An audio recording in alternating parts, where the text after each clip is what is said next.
Hi everyone, I'm Mary Beauchamp, and I want to talk to you today about my lectin detox and no oxalates. Lectins are found in grains, beans, legumes, peas, uh, nuts and seeds, and these are toxic poisons that plants secrete to protect them from sprouting or from pests.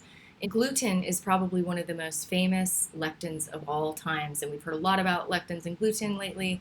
And the epicenter of inflammation is in the gut. Okay, so if you cut out the number one inflammatory food, which is usually sugar, the second being grains, then you're usually going to feel better. But there are people who still struggle, and there are people who still experience a lot of inflammation in their body or autoimmune, because once that junction in the gut gets inflamed, it sort of separates, and then you have tiny little undigested food particles slipping through the cracks of the cells in the permeable gut lining. And then when those particles get out in the bloodstream, your body sets out an immune response to collect them and get them out, because these are, like I said, poisonous toxins. Undigested food particles and toxins and lectins and those types of things should not be in the bloodstream.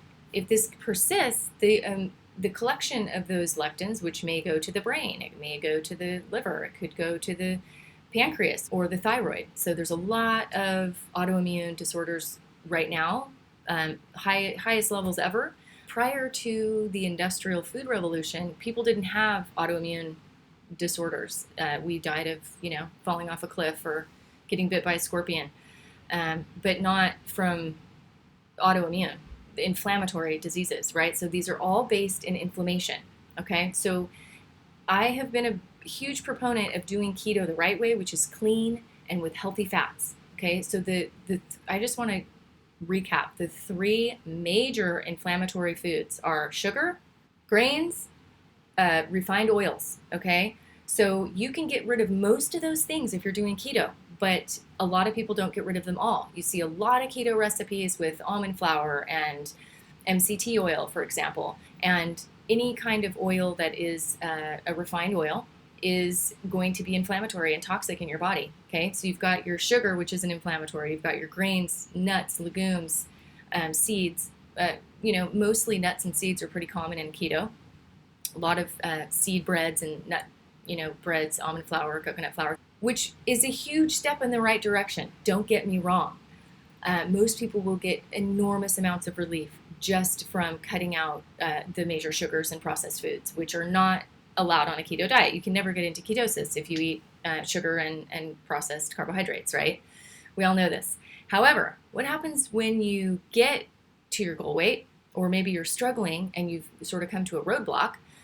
It's time to look at other things. So for some people, even coconut oil is going to be inflammatory. Even olive oil is going to be inflammatory. Never mind, the canola, the soy oil, the peanut oils, all of those processed oils that are everywhere. They're in every packaged thing you buy. So you can do a dirty keto diet, you guys, and still feel really crappy. And so I just want to sort of draw the line between a healthy keto diet and one that is really going to lead you down a path that is not going to help you be optimal. So that's why I want to talk to you today about my experience, because what happens to a lot of people is that they have this residual inflammation. And like I just said, that can lead to autoimmune dysfunction.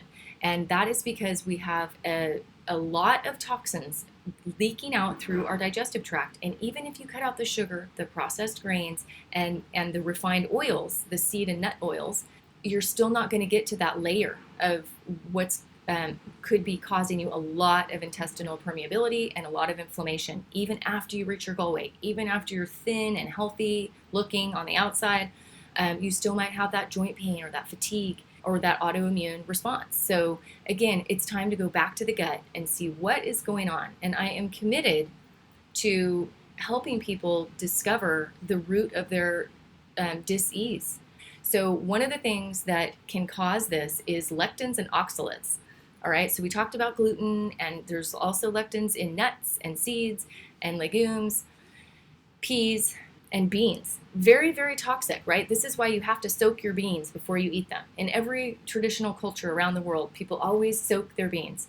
And nuts and seeds. And I talk about this in my work, in my courses, in my book. You have to prepare these things correctly, you guys, or you're going to have trouble, because they do contain these poisons, right? So that's sort of the lectins. And then we have something called oxalates, which are in plant matter, such as foods high in oxalates would be chocolate, chard, spinach. Okay, these are things that are high in oxalates. However, all plants contain lectins and oxalates on some level.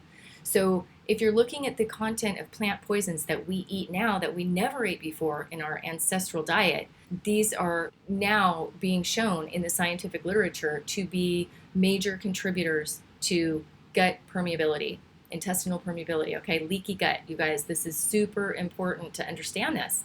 This is the epicenter of inflammation in your body, and it is the root cause of autoimmune dysfunction. This is very likely why you might not be feeling the results. You might get really great results for a little while, but then it's kind of like the law of diminishing returns, right?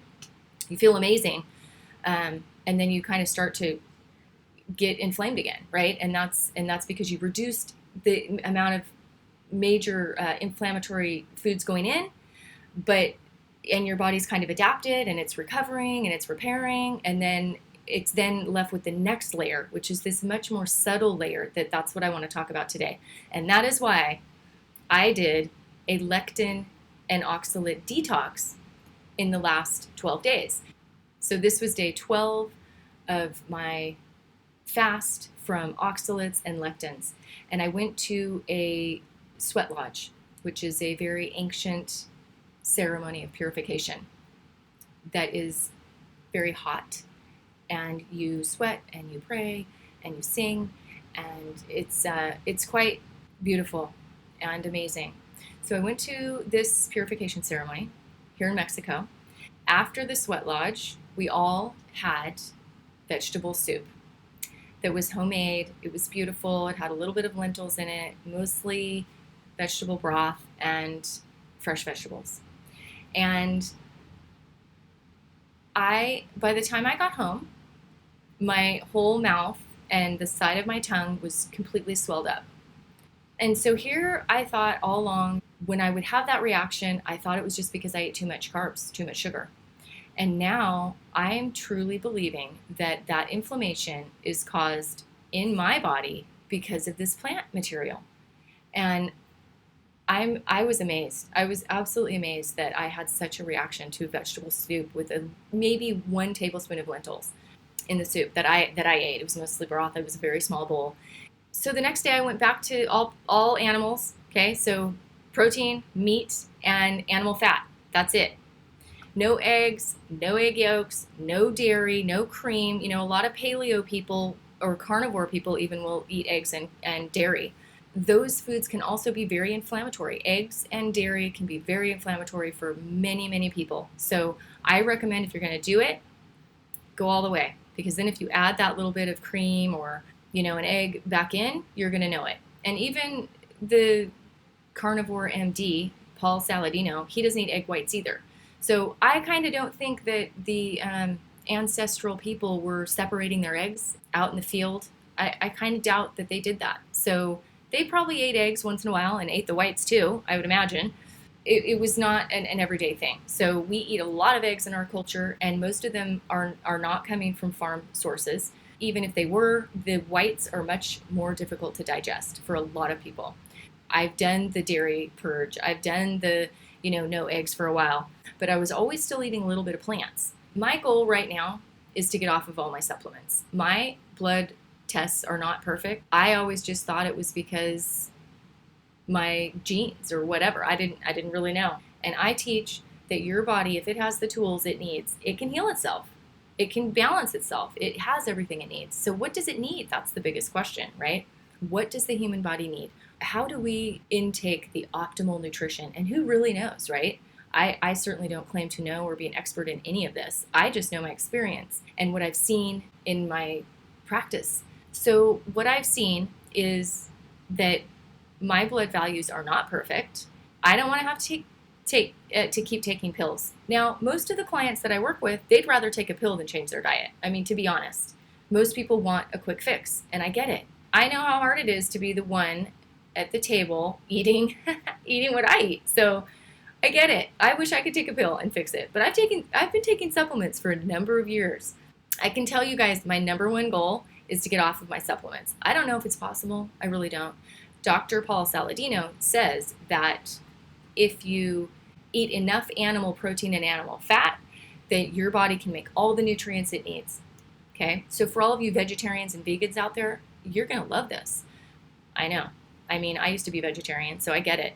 The last thing you want to think about is eating all meat and fat, animal fats and animal meats. Like, who wants to do that? It's not easy being the total extremist and the freak everywhere you go. I get that. But that seems to be what I am. So I'm just going to invite you to try something different. If you're doing something that doesn't work, you might have never thought you would eat this way, but maybe you should try it. You never know, right? But if you're not getting the results you want, do something different. Just change it up. So if you're sitting there telling yourself, oh, I could never do that, or I just want to take the supplement, or that's too hard, or whatever. You have to be so ultra committed, or you might not see results, right? So you have to just be on it all the time and keep always steering and changing things up until you get the results that you're looking for. And when you're not getting the results anymore, it's time to change things up again, right? So Dr. Mercola talks a lot about keto cycling, right? Another thing that can happen with, especially women, this is much harder for women to do keto and stay healthy because they have hormone cycles that are fluctuating, right? So when Dr. Mercola came out with his book, Keto Cycling, I was overjoyed. I was like, okay, this is the answer. This is the thing I've been missing. But even when I tried that, it still didn't give me the results I was looking for. It still didn't take away my inflammation. All of my, really for me, it's just I notice inflammation. So it's like in my mouth, like I said, like my mouth will swell up, my throat, my tongue. And I just thought that was because I was eating too many carbs. So now I'm finding out that it's not about the carbs, guys. It might actually be about the plants. Which again, I didn't want to be the bearer of bad news, but this was my reality. And here I am eating, never thought I would eat animal fat and animal protein, 100%. Who does that? After the sweat lodge, after the purification ceremony, that morning I woke up, my whole mouth was swollen, my tongue was swollen. I decided to go back off the plants. And now I'm back on the meat carnivore diet, right? I say carnivore diet kind of loosely because it's more than just eating all meat. I am going to be talking a lot more about what is the ratio that you need to make sure you're getting if you're going to try doing a carnivore diet. And I also highly recommend that you go listen to a story by a young woman whose name is Mikhaila Peterson. She has a couple of videos on YouTube. She was also interviewed on the Joe Rogan podcast. So look up Mikhaila Peterson. Her story really hit home for me because I work with a lot of people that have autoimmune diseases, and we've been doing keto. They've been doing great, yet there's still an increment of something there that is not being resolved. And that's really what I was committed to finding out. What is that last missing piece? What is going on with these very small group of people that can do keto the right way, eating no processed oils, no, all the healthy, organic, everything, and they're still suffering. So I went on a mission to figure this out. And I came across that video that really just blew my mind. And so from there, I started digging deeper. And that's kind of what led me to, wow, I have to try this. And like I said, I never thought I would be eating what I'm eating. I mean, I'm a little bit, I guess, embarrassed. Because, it's like, I'm a freak. It's weird, Luckily, there's not a whole lot of parties going on because it's COVID. So we're not going out much, and it's working for me at home. It's very satisfying. It's super easy. It's probably way less expensive than the way we were eating. We come home from the farmer's market with bags and bags of groceries for the week. And now I have like one bag. It's got my bones and my, fatty meat, and That's kind of it, my organ meats. So there's 3 things you need. Cut out all the processed foods, whether you're going keto or not, doesn't matter. Okay? We are plagued with too many carbohydrates in our culture. And the result is obesity and diabetes and heart disease and Alzheimer's and dementia. All of these are rooted in inflammation, you guys, all of these diseases. So once you get the inflammation down, you might not look overweight. Your fat cells might not be inflamed, large, but then you have the internal aspects to deal with. Obesity is the outward expression of inflammation, but there's also internal expressions of inflammation that you see in your blood work, in symptoms, right? That are much more subtle. So you might not feel good. Your mind might not be thinking clearly, right? You might have digestive upset. And you just attribute that to, oh, I ate the wrong thing last night or whatever. I'm constipated or bloated or whatever, have gas all the time. That's not normal. Okay, it's not normal to have headaches and acne and skin outbreaks and psoriasis and eczema and, gas and bloating and constipation and diarrhea. Those are not normal things. And inflammation can be external or it can be internal. You can have an inflamed brain. This is what causes Alzheimer's, dementia, Parkinson's. An inflamed heart. This is heart disease. You can have an inflamed liver. This is called non-alcoholic fatty liver, right? Everything just starts puffing up inside. You might not see it on the outside, but it's happening inside, right? You have issues with your thyroid. Why are people having thyroiditis when they're healthy people, thin, healthy people? Because something's causing that, right? Oxalates, lectins, number one possible contributor. So what's going on inside? You might not look big and puffy and large and obese on the outside, but there's a lot of things that might be going on inside that's causing this autoimmune disruptions. So I'm just here to say, check out the possibility, or just think about the possibility of cutting out lectins and oxalates from your diet and see what happens. You never know. It might change things up for you as well. I know there's those last little things that you just don't want to let go of. I didn't either, believe me. That cup of coffee in the morning, my tea in the morning, like that was really tough. I had to walk away from the coffee this morning. And fruit, I'm in Mexico, and there is the most amazing fruits here. Enjoy your organ meats, guys, your muscle meats, and your animal fats, okay? And I'm just here to tell you that I went back on just because I got completely inflamed after having just a small, tiny cup of vegetable soup. You can check the link below this video. I'm excited to present more information about this because I really think that so many people are going to benefit from this oxalate lectin fasting. And even if you just do it for a period of time, you might be amazed. And so why not? What have you got to lose? Namaste.